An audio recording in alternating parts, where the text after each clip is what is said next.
কারা কারা এই ঠান্ডাতে স্যুপ খেতে পছন্দ করো? আমি তো ভীষণ পছন্দ করি, শুধু সময়ের অভাবে করতে পারি না।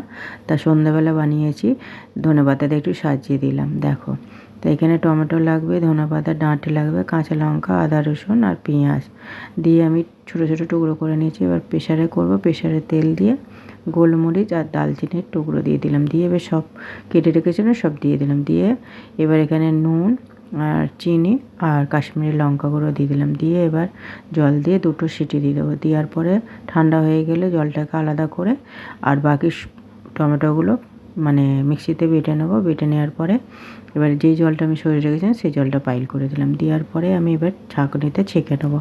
ছেঁকে নেওয়ার পরে যে ছিবড়ে ছিবড়ে আছে ওটা ফেলে দিতে হবে। এবার কড়াই বসিয়ে দিয়েছি, কড়াই বসিয়ে দিয়ে এবার ভালো করে একটু মিশিয়ে নেবো আর একটু ঘন করে নেবো। এই যে ফেনা ফেনা হচ্ছে এগুলো একটু ফেলে দেবে।